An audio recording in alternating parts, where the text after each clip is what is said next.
तो दोस्तों इस वर्ष फिर से जो है मध्य प्रदेश बोर्ड ने 10वीं और 12वीं की फीस माफ़ करने के रिगार्डिंग में जो है अपडेट दे दिए हैं। ठीक है दोस्तों, इसके पहले जो मध्य प्रदेश बोर्ड ने 2018 में जिस प्रकार से फीस माफ़ की थी, जिसमें आपकी कक्षा 9वीं से लेकर तो 12वीं तक जितनी भी कक्षा थी सभी की पूर्ण रूप से फीस माफ़ कर दी गई थी। किसी भी विद्यार्थी को एक भी रुपया भरने की आवश्यकता नहीं पड़ी थी। तो उसी हिसाब से मध्य प्रदेश बोर्ड ने इस साल जो है 10वीं और 12वीं के कोरोना काल में फीस माफ़ कर दी है। ठीक है दोस्तों, तो चलिए वीडियो आप पूरी देखिए, लास्ट तक देखिए, जिसमें आपको पूर्ण रूप से समझा दूंगा कि भाई किस प्रकार से जो फीस माफ़ होती है और मध्य प्रदेश बोर्ड ने अचानक से इस प्रकार का कैसे आदेश दे दिया 10वीं 12वीं की फीस माफ़ करने का। ठीक है दोस्तों, तो चलिए सबसे पहले तो हम ये समझते हैं कि भाई मध्य प्रदेश बोर्ड ने अचानक से इस प्रकार का आदेश क्यों दिया और कैसे जो मध्य प्रदेश बोर्ड को इस प्रकार का ज्ञान प्राप्त हुआ कि वे जो है फीस माफ़ कर रहे हैं। ठीक है दोस्तों, क्योंकि आप अगर हमारे चैनल के साथ जुड़े हैं तो आप सभी को पता है कि मध्य प्रदेश बोर्ड बहुत सारे ऐसे अपडेट लाता है और बहुत सारे ऐसे अपडेट फेल भी हो जाते हैं। ठीक है दोस्तों, तो चलिए आज के अपडेट के बारे में हम जानते हैं। ठीक है, तो दोस्तों इसके पहले जो है मैं आपको बता दूं, 15-20 दिन पहले जो है भोपाल समाचार करके एक समाचार पत्र है भोपाल का। ठीक है, उनकी बहुत ऑथराइज समाचार पत्र है भोपाल का। तो उन्होंने जो एक आर्टिकल, एक लेख लिखा था जिसमें उन्होंने कहा था कि भाई मध्य प्रदेश में जो है आर्थिक रूप से कुछ छात्र ऐसे जो सक्षम नहीं है फीस भरने के लिए, और काफ़ी उन्होंने उनमें शब्दों की तीव्रता का प्रयोग किया था जो कि शायद मध्य प्रदेश बोर्ड के कानों तक पहुंच गया और उन्होंने जो इस चीज़ को समझते हुए 10वीं और 12वीं की फीस जो है माफ़ करने के रिगार्डिंग जो है अपडेट दे दी। ठीक है दोस्तों, ये था। उसके बाद में चलिए हम पढ़ते हैं।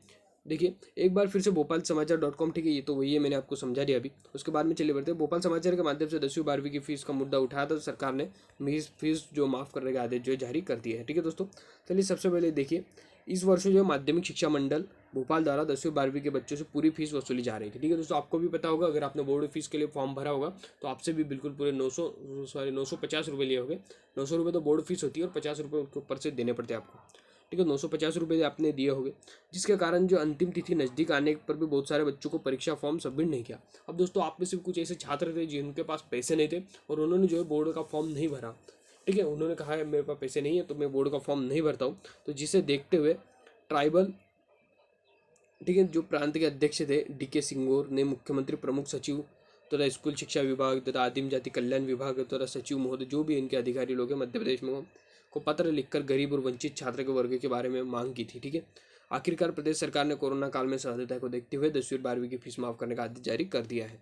ठीक है, एसोसिएशन के प्रांतीय प्रवक्ता संजीव सोनी ने बताया कि आदेश अनुसार संबल योजना ठीक है अंतर्गत पंजीकृत असंगठित श्रमिकों के बच्चों की पूरी फीस माफ़ कर दी गई है। ठीक है दोस्तों, अब ये फीस किन की माफ़ की गई दोस्तों, आपको पता होगा एक संबल कार्ड करके आता है जिसे हम आम भाषा में कहते तो कर्म कार्ड भी कहते हैं, जो जिन पर जो है शिवराज सरकार के राज में जो बनाया गया था, कर्म कार्ड या संबल कार्ड भी कहते हैं हम उसे। तो वो अगर जिनके पास है तो उनकी जो पूरी फीस माफ़ कर दी गई है। अगर आपके पास संबल कार्ड नहीं है तो आप जो है आप इस योजना का लाभ नहीं उठा सकते। या इस लेख में, इस आर्टिकल में साफ साफ तौर पर दिया गया है। तथा इसमें 1 लाख रुपये से कम आय वाले अनुसूचित जाति के छात्रों तथा 1,08,000 रुपये से कम आय वाले अनुसूचित जनजाति के छात्रों को प्रथम अवसर पर पूरी फीस माफ़ कर दी गई है। ठीक है, तो दोस्तों जो आप अगर आपकी जो इनकम है वो 1 लाख से ज़्यादा है, मतलब आप 3-4 लाख रुपए आपकी सालाना इनकम है, तो आपके ये योजना नहीं है। क्योंकि अगर आपके पास संबल कार्ड होगा ही नहीं सबसे पहले तो, अगर आपकी इतनी इनकम होगी तो। ठीक है दोस्तों, और अगर आपके पास है भी और आपकी अगर इतनी योजना आती है तो आपका को ये फीस का जो है मुनाफा नहीं मिल पाएगा। ठीक है, अब यहाँ पर देखिए दोस्तों, कुछ रोग पीड़ितों के आश्रित बच्चे जैसे नेत्रहीन या फिर मानसिक रूप से विकलांग परीक्षार्थियों को परीक्षा फीस की पूरी छूट दी गई है। अब दोस्तों मान के चलिए आपके पास संबल कार्ड नहीं है, लेकिन आपके पास एक ऐसा विकलांग कार्ड आता है जो कि भाई विकलांग छात्रों को दिया जाता है जिनमें कुछ ना कुछ कमी होती है, तो उनकी भी जो है यहाँ पर पूर्ण रूप से फीस माफ कर दी गई है।